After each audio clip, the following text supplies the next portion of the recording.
Fight! What's up guys? Today's video is a very special one. A few months ago, I made a retrospective video about Capoeira Fighter, and to my surprise, Scott Stoddard, the creator of the game, found out about the video and contacted me.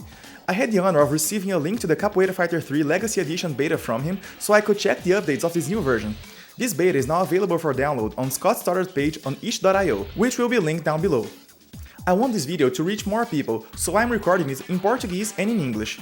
Unfortunately, since the dual language audio feature isn't available to my channel, I'm posting the videos in English and Portuguese separately, so I apologize if having both videos up at the same time caused any confusion. But let's get to it. First, I want to give you a few instructions on how to set up your game. Although Capoeira Fighter 3 Legacy Edition was made in Flash, which doesn't support gamepads, its folder already comes with Joy2Key, a program that translates gamepad inputs into keyboard inputs. All you need to do is connect your controller, open Joy2Key, and map the buttons according to the keys from the game. After configuring Joy2Key, right-click on Capoeira Fighter 3 executable file, go to Properties, Compatibility, and check the box to run the game at 640 by 480 resolution. Since the game was created in this resolution and Flash doesn't have native support for changing it, activating this option makes Windows change its resolution when opening the game. When I ran this game without this option activated, I ended up having a few problems with the frame rate, so for now it's best to leave it at 640 by 480 for the game to run smoothly.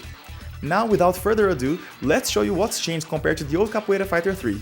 The first noticeable upgrade in Legacy Edition is its frame rate, which is at 60 FPS, while the original ran at 30. It's funny that I thought that the original game was really smooth, but after playing Legacy, the change is night and day. Other updates to the game's graphics were in the visual effects of the attacks, the lighting, as well as the life, stamina, and special bars, which now have a more modern look. As for the gameplay, there was a rebalance of every character. I must admit that I'm not good enough to catch every detail of what's been changed, but I noticed that normal attacks use more stamina than before. Even so, it's possible to do huge combos, and I've already managed to do some cool combos even after playing for just a little while, so you can imagine the crazy stuff that better players will be able to do with this combo system. However, even though it's easy to do combos, the game's CPU is more difficult, and I had to work harder to beat it. The only update that I didn't like is that in tag mode, the command to switch between characters has changed. Before, tagging was done by pressing down twice, and now it's done by pressing down and both kicks at the same time, which in my opinion increases the chance of accidentally grabbing the opponent while trying to tag. As for the game modes, I tested them all, and fortunately they are working normally. I also tested the game's versus mode in tag with 4 controllers at the same time, and it worked.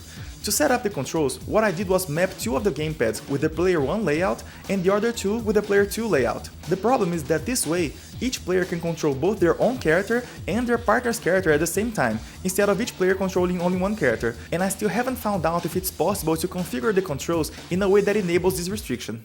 Capoeira Fighter 3 doesn't have native support for online multiplayer, but we tested the versus mode using Parsec, and it works just fine.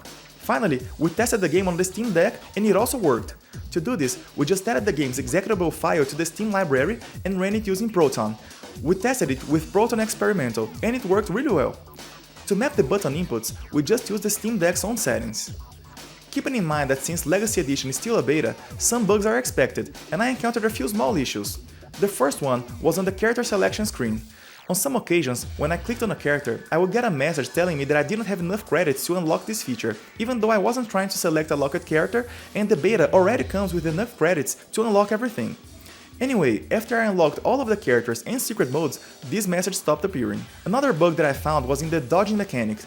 In this case, I noticed that if you keep dodging several times non-stop, sometimes your stamina won't decrease. I know it's a small problem, so it probably won't be hard to fix. Speaking of dodging, we noticed that some hitboxes weren't working as we think they were supposed to, like this kick going over Master Loca's head when he's standing still. I tested the same attack in the old version of Capoeira Fighter 3 and the hit was connecting normally. We also had 2 bugs in the versus mode. The first one was that when we rematched with random characters, we had a match in which one of the teams was made up of 2 of the same characters, even though it's not possible to choose the same character twice in tag mode. The second bug was that in some matches, the player 1's life bar would stretch beyond the edge of the screen, and it wasn't just a visual glitch, the character actually had more life than usual. To sum it all up, in our experience, we had a few bugs, but none of them were serious enough to crash the game or anything like that. Also, the Capoeira Fighter 3 Legacy Edition beta looks quite complete, so I think it won't be long before the final edition gets released. While we wait, let's spread the word about this game, because this is my favorite indie fighting game, and I want to see more people playing it. And of course, after you play it, tell us in the comments what you thought about this new version of Capoeira Fighter 3. As always, if you're new around here, leave a like and subscribe to the channel. See you next time!